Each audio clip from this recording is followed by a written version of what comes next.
আসলেন, দেখলেন, জয় করলেন। কথাটা যেন শতভাগ সত্যি শেখ মেহেদীর ক্ষেত্রে। একাদশে মেহেদী মিরাজের পরিবর্তে সুযোগ পেয়েই করেন বাজিমাত। সুযোগ পেয়েই নিজের পঞ্চম বলে পেলেন উইকেটের দেখা। পাওয়ার প্লেতে করা একটি ওভারে দিয়েছেন মাত্র 1 রান। নির্ধারিত 4 ওভারে দিয়েছেন মোটে 11।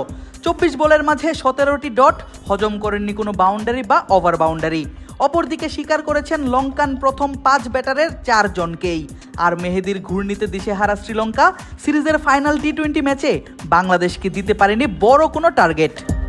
টসে হেরে প্রথমে বল করতে নামে বাংলাদেশ, আর প্রথম বলেই শরীফুল হজম করেন 4। তবে ঘুরে দাঁড়াতে একটুও সময় নেননি এই পেসার। ওভারের শেষ বলে ফেরান এই সিরিজে দুর্দান্ত ফর্মে থাকা কুশাল মেন্ডিসকে। সিরিজে প্রথমবারের মতো ডাক পাওয়া শেখ মেহেদী নিজের প্রথম ওভারেই করেন বাজিমাত। নিজের পঞ্চম বলেই ফেরান আরেক টপ অর্ডার ব্যাটার কুশাল পেরেরাকে। এই ব্যাটারকে রানের খাতা খুলতেই দেননি মেহেদী, আর 2 ওভারে 2 উইকেট হারিয়ে চাপে পড়ে যায় স্বাগতিকরা।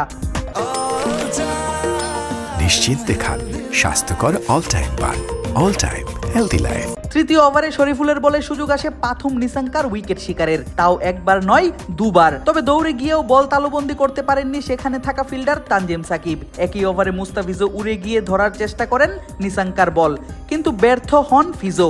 আর 1 ওভারেই 2 বার নতুন জীবন পান এই লঙ্কান ওপেনার। নিজের দ্বিতীয় ওভার করতে এসেও শেখ মেহেদী পেয়েছেন উইকেটের দেখা। ফাঁদে ফেলে বাধ্য করেছেন দীনেশ চান্দিমালকে বড় শট খেলতে। সেই ফাঁদে পা দিয়েই চান্দিমাল আউট হন জাকের আলীর হাতে ক্যাচ দিয়ে। পাওয়ার প্লের পঞ্চম ওভারে মাত্র 1 রান দিয়ে 1 উইকেট নিয়ে শেখ মেহেদী ভাসেন কমেন্ট্রেটরদের প্রশংসায়। পাওয়ার প্লের শেষ ওভার করতে এসে মুস্তাফিজ দেন 6 রান। ফলে 40 রানে 3 উইকেট হারিয়ে প্রথম 6 ওভার শেষ করে শ্রীলঙ্কা। তবে অপ্রতিরোধ্য মেহেদী থামেননি একদমই। নিজের তৃতীয় ওভারে এসে ডিরেক্ট বোল্ডে ফেরান লঙ্কান অধিনায়ক চারিত আসালাঙ্কাকে। আউট হবার আগে মাত্র 8 বলে 3 করতে পেরেছিলেন লঙ্কান অধিনায়ক। তবে একদিকে নিয়মিত উইকেট পড়লেও অন্য প্রান্ত আগলে রাখেন 12 রানে 2 বার নতুন জীবন পাওয়া ওপেনার পাথুম নিসাঙ্কা। তবে তাকে 50 করতে দেননি সেই মেহেদী। বল হাতে নিজের চতুর্থ ওভার করতে এসে নিজের বলে নিজেই ক্যাচ নিয়ে ফেরান পাথুম নিসাঙ্কাকে। নিজের নির্ধারিত 4 ওভার শেষ করেন মাত্র 11 রান দিয়ে, সঙ্গে গুরুত্বপূর্ণ 4 উইকেট শিকার করে। ইনিংসের 14তম ওভারে শামীমের বলে কামিন্দু মেন্ডিস আউট হলে বড় টার্গেট দেওয়ার স্বপ্ন ফিকে হয়ে যায় স্বাগতিকদের।